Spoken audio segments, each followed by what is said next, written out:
Just a minute, Raghav. No problem. No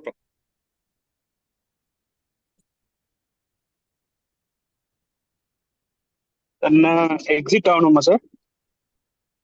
Yeah, you can. Sorry sir. Na YouTube live la poren. Okay. Sure.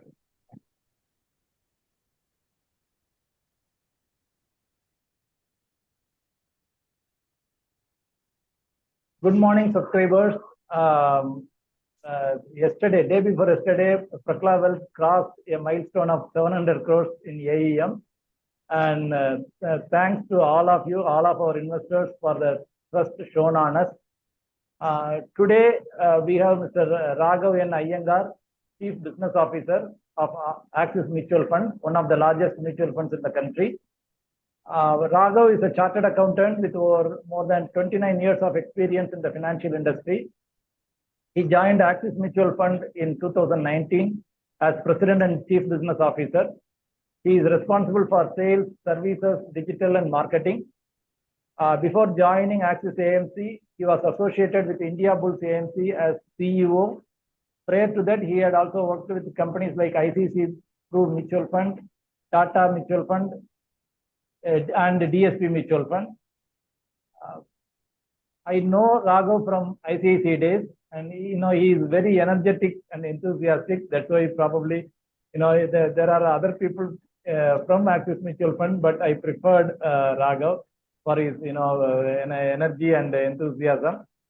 Axis as a fund house today manages more than 2,43,000 crores of assets, out of which 1,44,000 crores is into equity.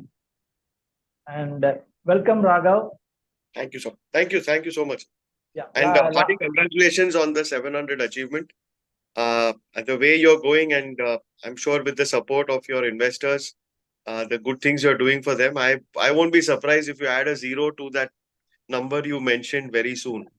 Thank you, Raghav. And last time when you were here in our office a couple of weeks ago, we thought of doing something together.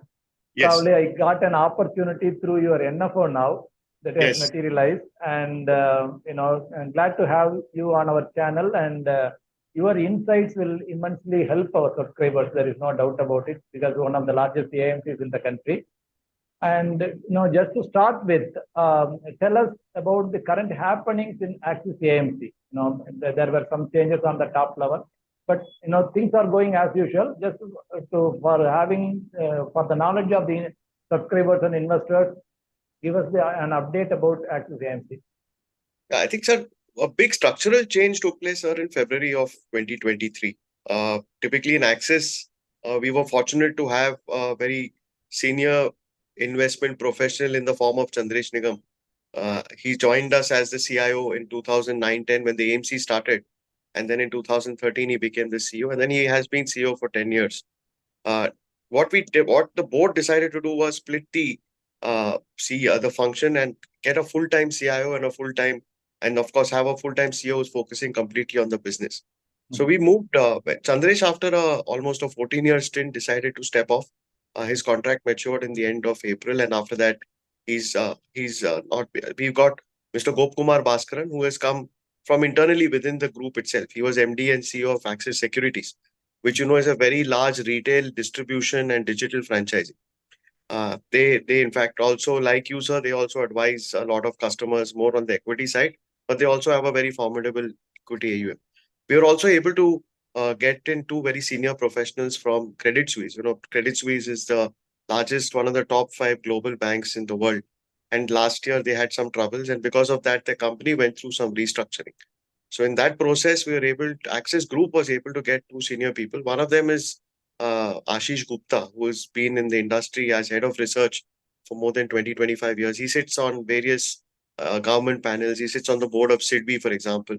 And he, in fact, authored a very interesting article, which I think is possibly one of the reasons why the Indian share market is doing so well. It was called The House of Debt. It talked of the exposure of the PSU bank system to the top 10 industrial groups in those days, stressed groups, he used to call it. Interestingly, out of those 10 groups, 8 don't longer exist anymore. So in some sense, his report was a bit of a foundation to get into banking sector reforms. And if you talk to any large investment manager, they will tell you one of the reasons why India is doing well is because the financial system is very, very healthy compared to other parts of the world.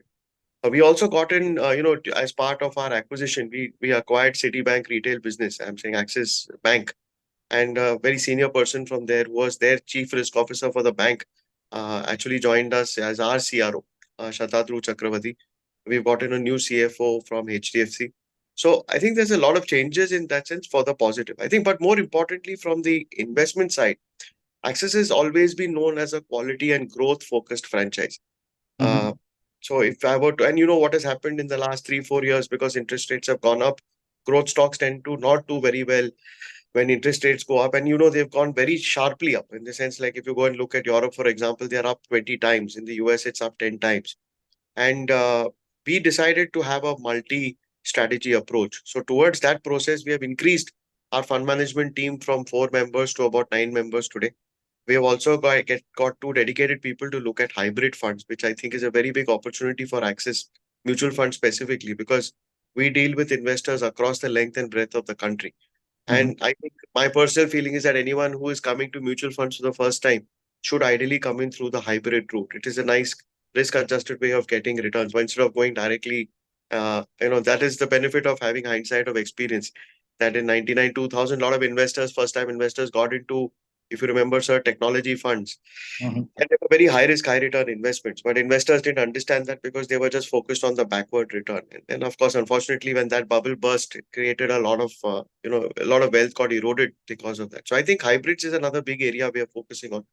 On the fixed income side, sir, Axis has had never any issues. We managed the 2018 and the 2020 debt crisis is very comfortably. We did not have any issues at all on our portfolio. So we are known as a very high quality fund house there. So today, I mean, grace of God and with all your blessings, we manage about almost a crore of investors investor base. So even though we Wow. may be eighth in the ranks of the number of in terms of AUM, but almost 1 in 4 Indian mutual fund investors has an investment with Axis. Yeah. Industry Very good. roughly has about 4 crore investors. We roughly have about 96, 97 lakh Back in the- active investors. So that's Yeah. a big, big tribute to, I think, the brand, because I think it's a very comfortable way to sell. Also, I think thanks to this focus on quality, we have not given investors a very bad experience in terms of capital loss. I think, unfortunately, as you know, sir, equity as an asset class is one of the problems, and that's why we have all these disclaimers that mutual funds are subject to market risk. And Yeah. because of the fact that you could have a 10 rupees, and the new investors must understand this. I mean, my technology fund, I remember in my ICICI days, the Patruba NAB went all the way down to 2 rupees 40 paisa. So it's a staggering amount of loss of capital. So, Adla, thanks to this quality focused approach and access, we have never had that bad experience with our investors. Yes, I think relative returns keep going up and down. But I think today, if you look at it, I mean, the world commentary is looking like interest rates are going to stay stable for some point of time. Whether they come down or no, I think is a matter of what happens internationally. And I think now, unlike in the past, all central banks have enough room to cut interest rates if required. True. Of course, True. True. their biggest advantage is they want to get inflation under control. So, and I think the same thing India law and sir. I think if you see our interest rates are quite high. Of course, we are having a booming economy, so they need to stay high. Otherwise, you could have a problem with inflation. So, all in all, I think, like you rightly said, sir, I think we are back. We also got an interim order from the SEBI because of our problem last year. Broadly said that it was an individual issue.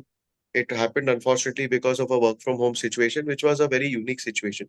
Anyway, after that, I think the industry has mandated that all dealers, all front office people, anybody who is connected with investments, the work Mhm. from home does not apply at all.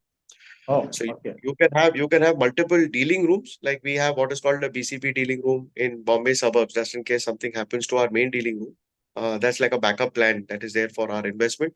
If you want, you can go there and work, but you cannot do like what I'm doing right now. That's not possible for Okay. investments, mid office, back office. So I hope and pray that such incident will not repeat again. I think we are a large Indian bank and we have taken whatever necessary action that has to be taken. So I think, like you rightly said, sir, we are back. And that's what we were also thinking. Manufacturing looks like an interesting idea, but you will not believe, sir, we've been thinking of Yeah, this since today's topic is, can India manufacturing. become, the factory for the world? Yeah, I mean, I That think is, it's possible. I mean, I know you have a set of questions that you have, and I think which yeah, of you. yeah, definitely, definitely. And before getting into the subject, tell us the status of manufacturing in India today. How we are doing? Are we efficient? How is the manufacturing industry when is doing right now? So I think there's a lot of room for improvement because when you look at the world manufacturing order, China is 30% roughly of the world manufacturing output. Mhm. India is 3. Now, this 3 used to be 1.8 or 1.5, maybe 12, 13 years back. Ah, So it has gone up. But when people tell me that, hey, we are going to replace China and all, I don't think my personal views in my lifetime, I'll not see that happen. Yes, there is a mhm, shift away. Now, manufacturing, sir, is a slightly complicated subject because you have to be very cost competitive, right? And I think one challenge that India faced was that we were not competitive on costs. And that's why a lot of business went out of India and into other countries. In fact, in Chennai, if you go and talk to some of the larger promoters, they have also set up factories expansion in China because it was cheaper to produce there than to actually set up a plant or do expansion in India because of whatever reasons, sir. We've had high interest rates, we've had high land cost, we've had labor problems. We've had sometimes governments not being very manufacturing friendly. So these are some of the 4 or 5 reasons. And sir, world is now a open place. 20, 30 years, Minala Mani, there is no, I mean, if TVS Motors had to open a plant, they had to be either get into Hosur 1, Hosur 2, maybe go to Mysore. Today, TVS can think of having a plant in South America. There's nothing to stop them. Yes, it is top. So I know, for example, our old investor, one of the oldest investors in the industry is Hero mhm, Motors now. And they have set up manufacturing facilities in Africa and South America. They're exporting to South America, to Africa. So in that scenario, I think what is also now what we've realized is that we've become a very service-led economy. Uh, அது ரொம்ப visible இருக்கு sir. If you see, for example, you go to Chennai is a hotbed of software, and mhm, it has created jobs. It has created a great economy. It's led to a consumption-driven economy. But ultimately, I think the government has also realized that you have to be self-sufficient, and I think that realization also came. The realization came, I think, pre-COVID, but I think it got accelerated during the COVID period when we suddenly realize that a lot of our supply chains are getting stuck because we are dependent on other countries, especially China. And unfortunately, after 2020, the relationship between India and China is not very friendly to. So, from a self-sufficiency basis, also it's very important that we go out and sort of create our own manufacturing base. So, I think today the status is very interesting. I think we are. It's a combination of state and central governments. I mean, and in fact, the state governments have much more to do than the central governments. Nayana mhm. Padarkar, for a change, I'm seeing massive competition among states to attract investment. So whether it Oh, is a plant going to Karnataka, then Tamil Nadu people are there, then Andhra gets a plant, Telangana competes, Bombay and Maharashtra and Gujarat have had this perpetual tug of war. So it's a MP is now emerging as a good space. I was in Lucknow 2 days back. I saw a lot of development, a lot of SOPs, a lot of initiatives being taken to try and get the manufacturing. Unfortunately, it is a slow and steady process. It's not like software. It's not something where you go from 100,000 engineers to 200,000 engineers in 3 years. It is a process. It's happening. Two, three big things have happened, which frankly, I don't think I would like to inform our subscribers. Today, India has lowest cost of labor amongst major developing economies. So I think that's a very big plus. I think now Chinese labor is now 4 times or 5 times more expensive than Indian labor. Number one. Number two, I think we used to have a very high corporate tax rate, which used to be a big negative for people coming to set up in India, right?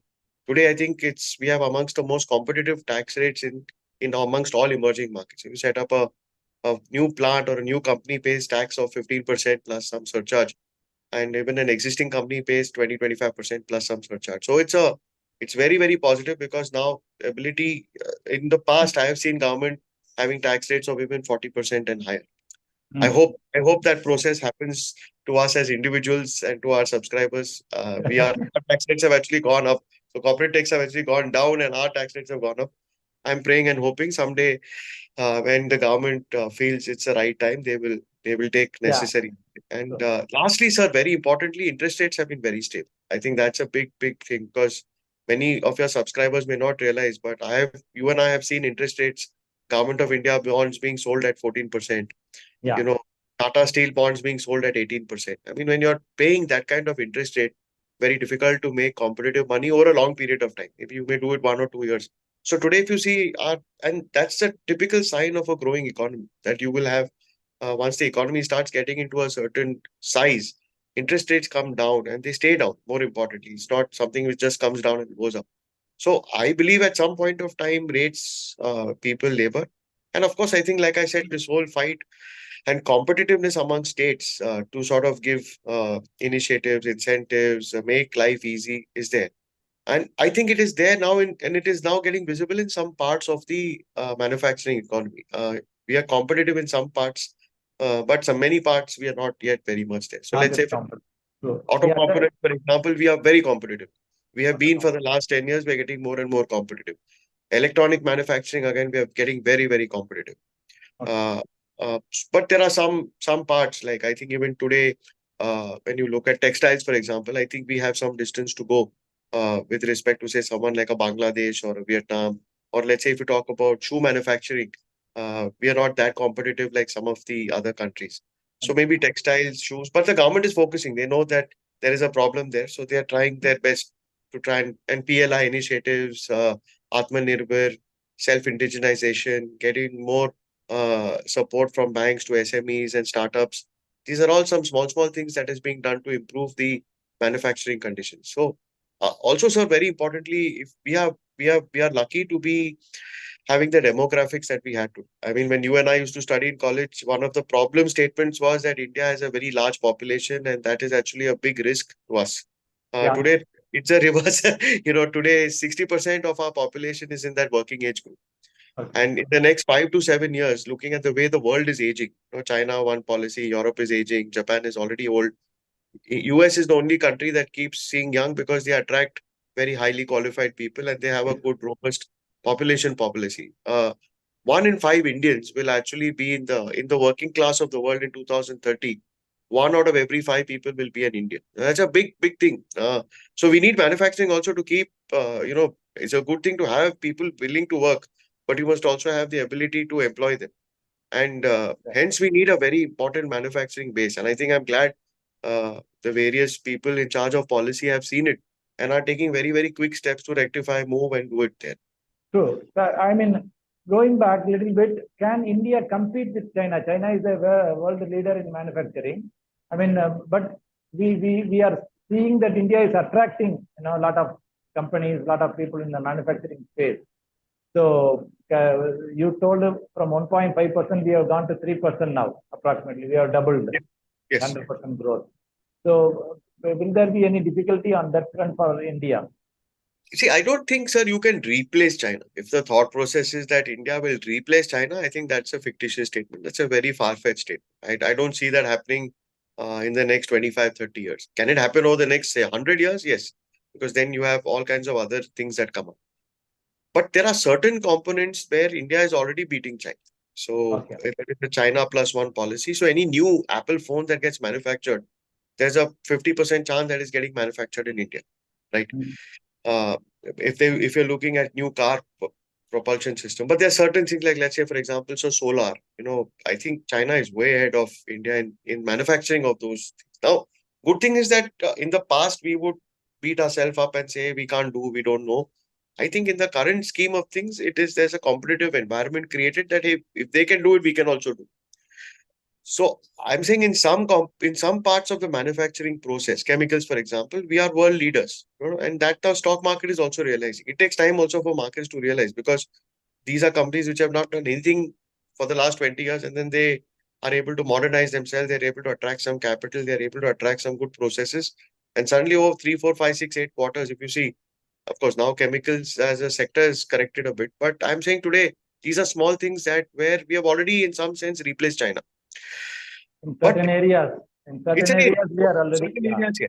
Correct. Like for example, I don't think we'll be ever able to beat Vietnam in shoe manufacturing. I think their level of scale is of a very different thought. I mean, Okay. it's so even today, and Indians are unfortunately very cost conscious. So you and I will not pay double the price just because the shoe is made in India.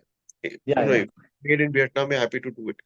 So I think that process has started, but as I said, there's enough of market and there enough of sectors for people to for us to compete across and at least be world leaders in some sectors, like we are, for Sure. example, in the software space.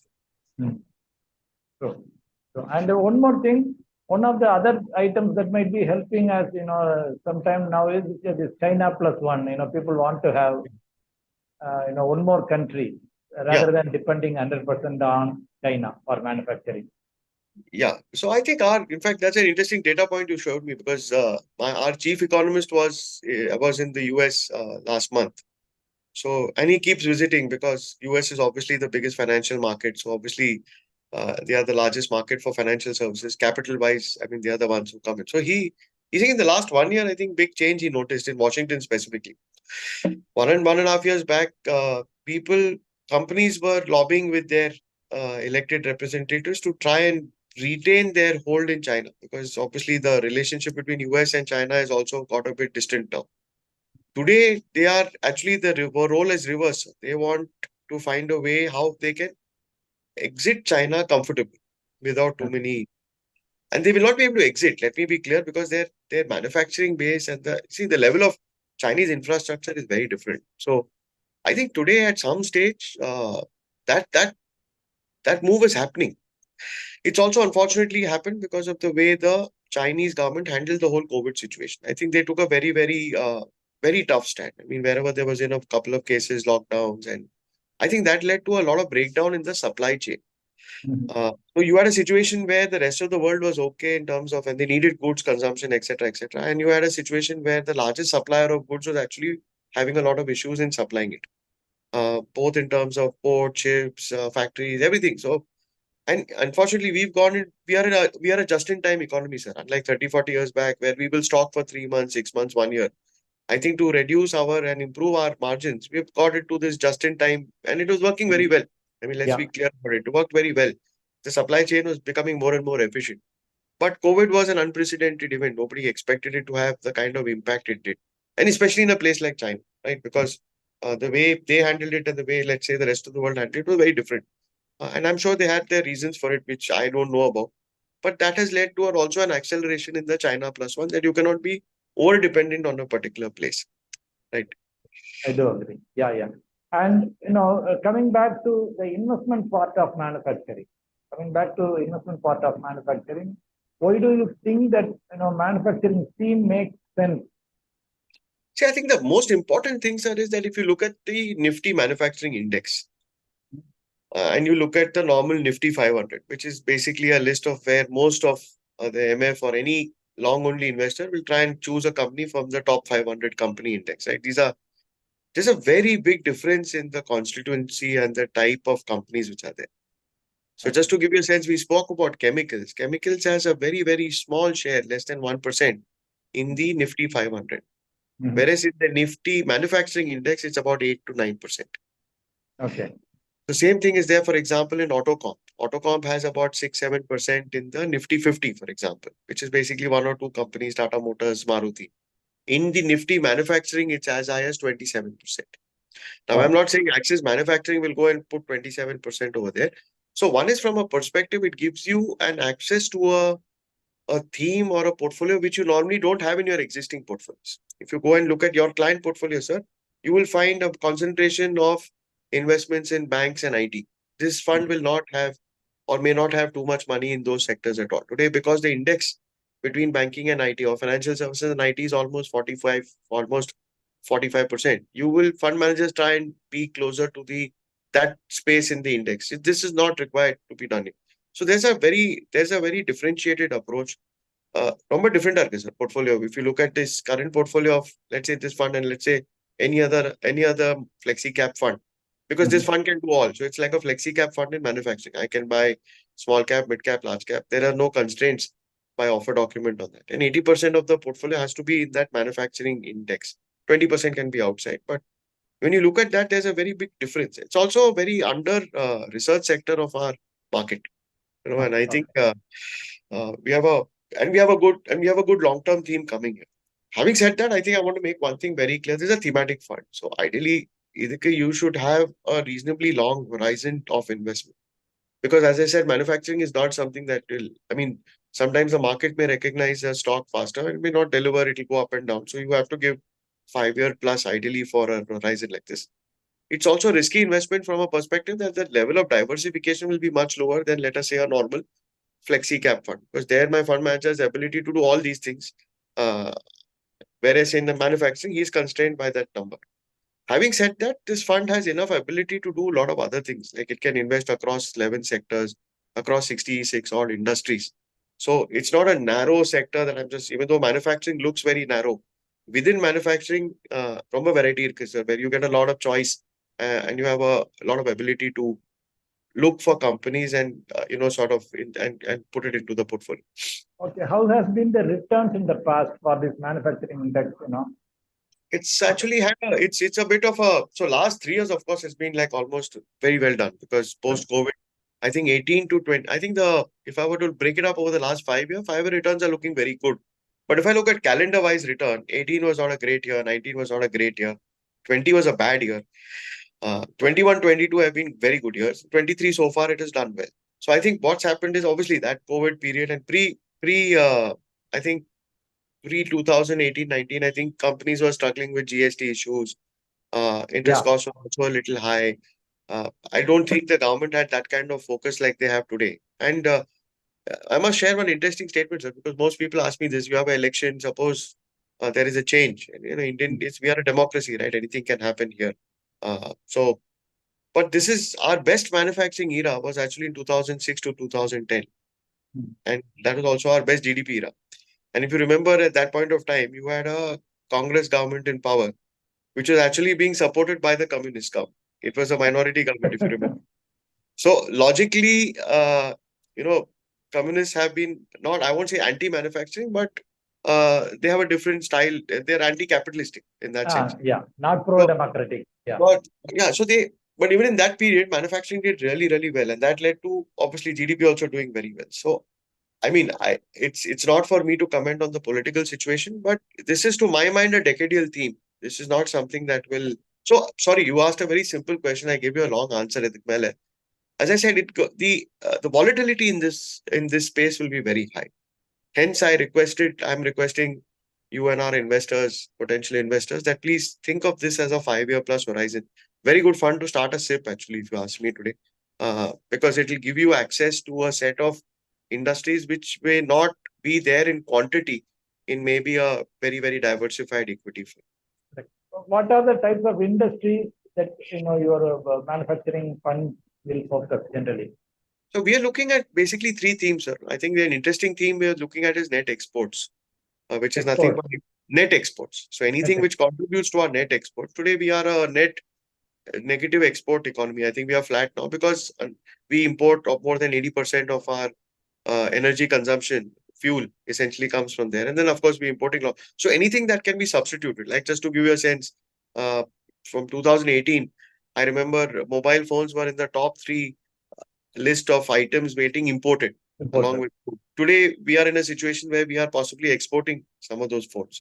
So, in any industry focusing in this space will be an important part of our fund. So anything, let's say in the pharma space. So this allows me to look at pharma too, because there's a lot of things that, you buy basic raw materials and then you do work here and then you can, there's a lot of stuff even today we import. We can substitute that. I think number 2 is, sir, I think if there is a investment theme, like you rightly said, so any company looking to set up, for example, new factories, new research, new technology. And here I think there's a big play within electronics, consumption, huge amount of things. I mean, there's just too much of activity going on.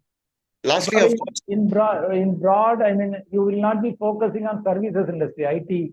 Yeah. IT banking will not have the kind of problem. There.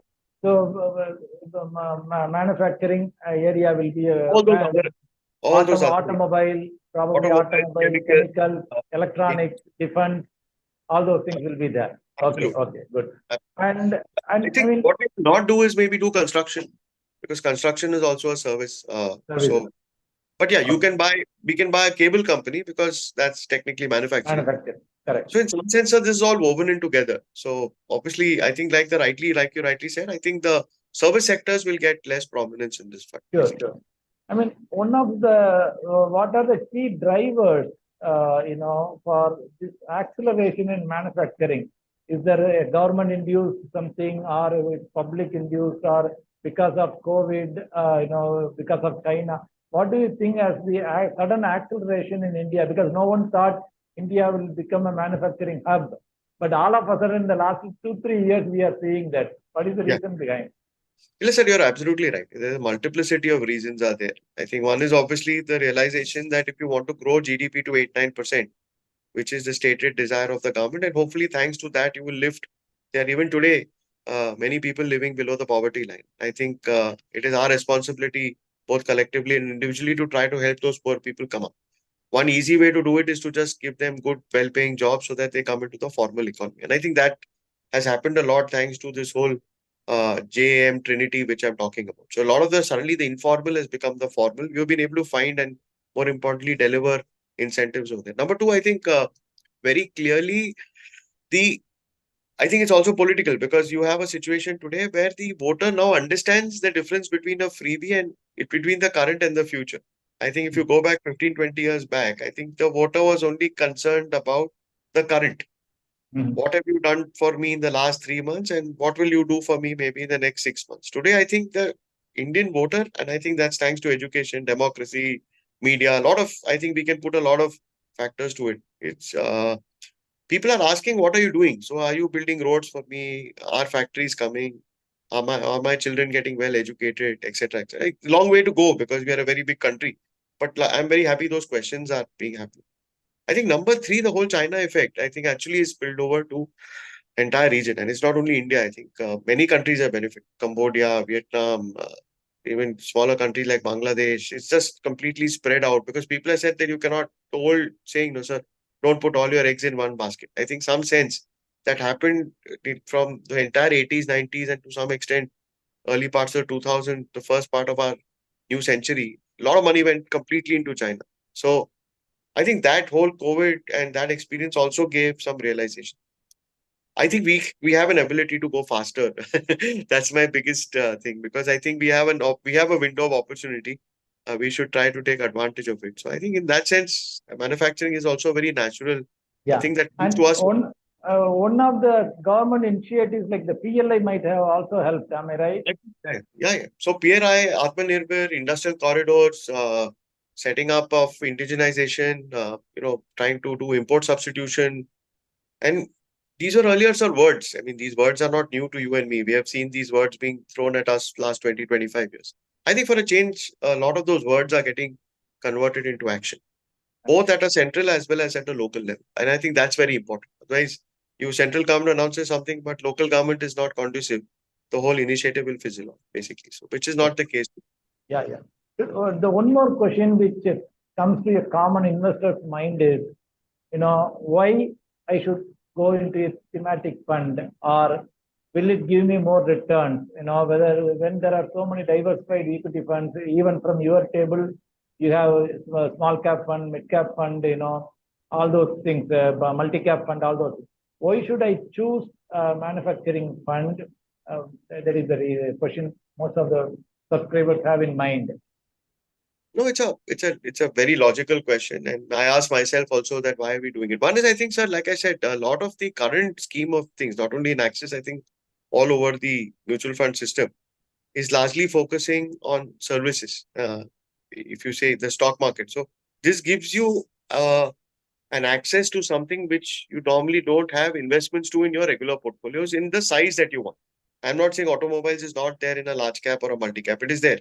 I'm not saying pharma is not there in a small cap. It is there.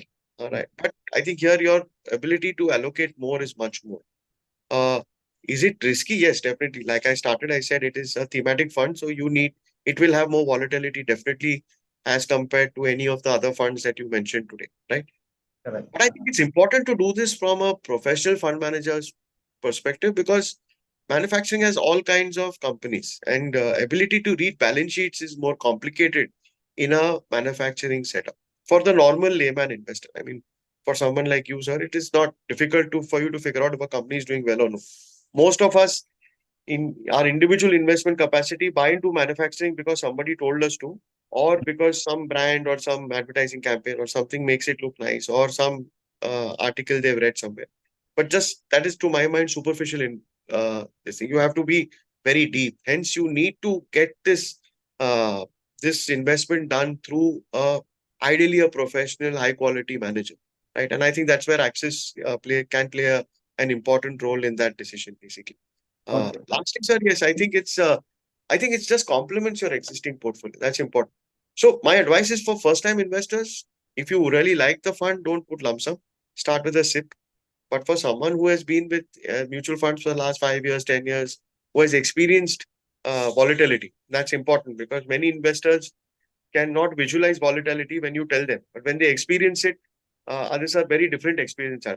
Very easy for you and me to say, sir, this fund may fall 20%. The investor does not understand. But in the time when he actually sees the NAV falling by 20-25% and how he behaves at that time, that is, I think, the true test of his ability to take volatility. So this fund will have that volatility. And that's why I say it is good to give to existing investors. New investors, I mean, again, So if you're generally, when I tell investors, there will be, you are telling more softly as volatility. When I say that high risk, for example, in a normal world. So yeah. when there is high risk, people will ask me, I am okay to take high risk, but will you give me high return? See, sir, frankly, return and risk go together. So Yeah. they are partners in some sense, right? So higher Yeah. the risk, higher the return. I Yeah. think the key question is in what time. So will No, I mean let us there is assume enough. 5 plus years. No, Yeah, we are not talking about 3 years, 2 years, 1 year. see, sir, 5 plus years. the five is also just a number, sir. It can Yeah. take 5.5 years, it can take 6.5 years, but that's why we put five as a minimum. You know, Yeah.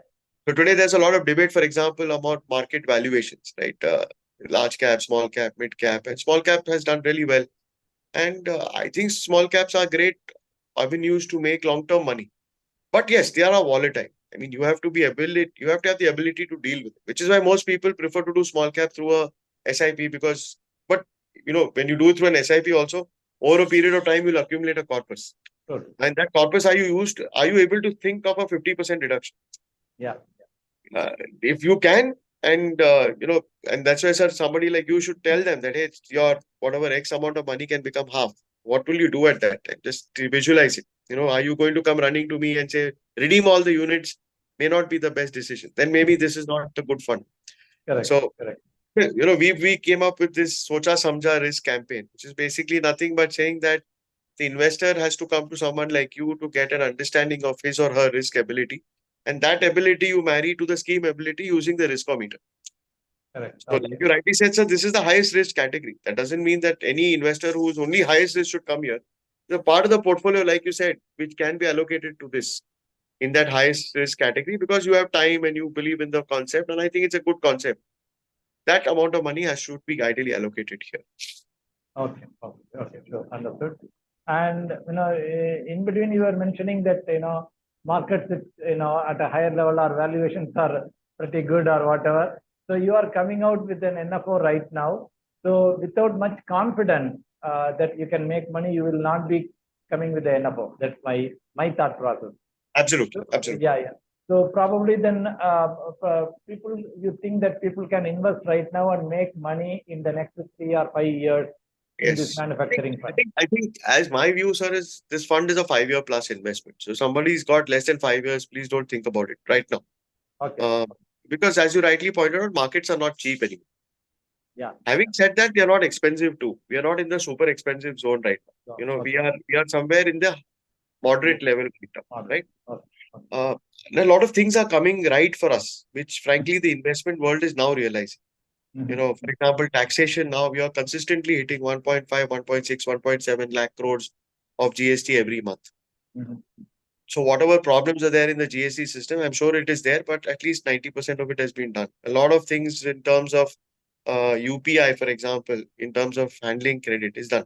And I think all regulators are on high alert, which to my mind is a very, very good sign that it's almost like, it's a war-like situation where everybody, right from the RBI to the SEBI, everybody is watching things very closely to make sure that there is no unnecessary stress caused by effervescence in the system. The another is sometimes you get very, very excited, and that excitement leads to an unnecessary amount of valuation. Today, Hmm. that's not the case. Most people are actually cautiously optimistic, if I may use the term. Yeah. You and I have seen times, sir, where anybody will tell you, say, you put money here within 20 days, it will double. You go to any social function today, 90% of the questions asked are, give me two stocks, which will double in 1 week. Adala nama paakledhe, Vippo sir. Yeah. I mean, every investor is saying, am I okay? What should I do? Should I take out some money? Should I do some profit booking? Should I put it here? Should I put some money here? So I think that as long as that scenario is there, and market is not overly priced, I think we are in okay shape. Very difficult to call, sir, next 3 months, 6 months, because there's too many things. I think one is many people don't understand. 2024 is a greatly big political year for the whole world, actually. Yeah. We have almost 30 countries having elections next year. I mean, including Oh, the two biggest democracies, which is US and India. 30 countries. I mean, there are many smaller ones, but the two biggest ones at this time next year will have, will in the next 12 months, there is a possibility of what change. And we are all, sir, it's all part of the ecosystem. oh, So that, 30, that, 30, that, 30 that countries, huh? 30 countries coming into the election. Oh, yeah. nice. Very good. Very good. Anyway, thanks for the time, Raghav. On a Thank personal you. note, just wanted to ask you, were you born and brought up in Mumbai? Yes, sir, I am very much I'm born in Chennai, actually, not too far from where your office is. I'm a EV Oh, Kalyani. I'm a EV Kalyani. I think now it's been taken over by a good friend of mine, Dr. Sitapati Clinic. So I'm just off Radhakrishnan Road. So oh, my parents are from Chennai. My father moved to Bombay in the early 60s to take up an employment here. And okay. that's how we continued in Bombay. But I mean, I have a lot of family in Chennai. Oh, very I good. I love coming there very often, and I think Chennai has developed beautifully. Yeah. From what I see it over the last 25, 30 years, I'm not saying infrastructure also because we can continuously have this conversation. I'm saying in the way the culture has remained intact, but it is also becoming very open. I mean, today you don't need to know Tamil to live in Chennai. 25 Yeah. years, other that was a very important criteria. In fact, there's a good chance if you go to Saruna Bhavan or Sangeeta, you will be served by mostly a person who speaks Hindi very well. So that's fantastic. And I think it's an underplayed city. Of course, everyone remembers the floods and the water scarcity, but I think Touchwood last 5 years, no problem. So if you ask me, it's an understated city. My wife is from Chennai, so she was she's not born there, she was born in Delhi, but she studied there and Bangalore in her life. So we have very strong family ties there. Okay. And yeah, and I think Good. it's a it's a good market because also from an investment perspective, because I think people are very financially literate in especially in True. Chennai and other places. Mhm. I mean, when I meet investors, their ability to ask me tough questions is very, very high. It's not. It's like the conversation we are having, sir. You asked a set of very tough questions, but in typical Chennai fashion, in your own sweet way, without being, super aggressive about it. So that's me, sir. Yeah. Probably we will have, let me take one or two questions here. Sure, sure. So, and one person has put here, so informative interaction on manufacturing front. Good to see Raghav Iyengar being candid in his advice.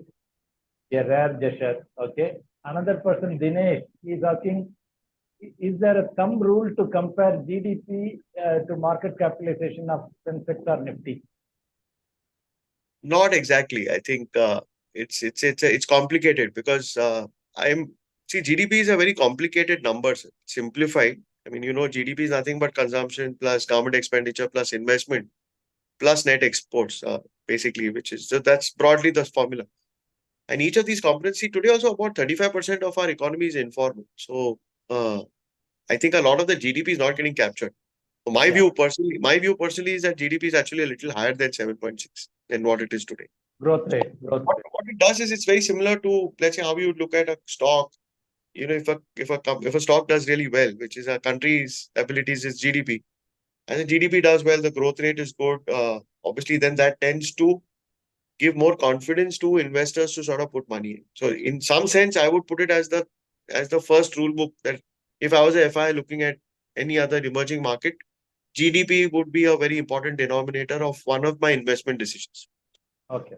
Okay, okay. I But think yeah, it's and yes, obviously it's very proportional. The higher the GDP, the higher the higher the stock market. That's a fact. That's a number. Because as people get more and more prosperous and the number goes up, the ability of people coming into financial markets is higher. So that adds to its own value, and that is very visible. For example, sir, in your SIP book. So not too long ago, I'm saying, if you remember, sir, pre-COVID, the industry was doing, I think, 6,000, 7,000 crores a month of net inflow. Today, that number is about 16,000 crores. yeah, yeah, In yeah. some sense, it is also correlated very well with the GDP growth. So that I hope I've been able to answer That your is question. I think what he is meaning, if I am right, is say like sometimes people compare, market capitalization to the GDP, 120% of GDP or 100% of GDP. Like US market is like 170% of the GDP, something like that. So that's what he is See, comparing. Anyway, yeah, I think it's a good denominator to check market valuations. It's like a market temperature. value, whether we are overvalued or undervalued. It's one indicator. It's a temperature check. So it's like Yeah. it's like you're checking for fever. Okay, are you a little warm? And maybe you have to have a half a crocin. So, Good. but I think it's not a great indicator of a. I mean, it's one indicator. That's all I'm trying One to of say. the Yeah. indicators. One of the indicators. Great. Raghav, thank you very much for your Thank you. busy schedule. I know that you cancelled your 11:30 appointment for us. No, I would not have missed this, sir. Thank you. I mean, it is Thank absolute you. pleasure. It's nice talking to you. All the good, the best wishes for your Thank NFO and for your growth in Axis Mutual Fund and further Thank you. progress. Thank you. Thank you. We wish all the success for the manufacturing fund, and I think it's a good theme, because why I took this topic was couple of funds already which are in the industry, they have done really well, and this manufacturing as a theme, to my knowledge, to my understanding, it seems it will keep growing. So that's where I thought probably it would be good to have a conversation, since you are also having an NFO. So Yes. that is the reason, I combined both of those things. Anyway, best wishes. See Thank you you, next time. Thank you. Thank you. Bye. Sir. Thank you, everybody. Thank you for joining.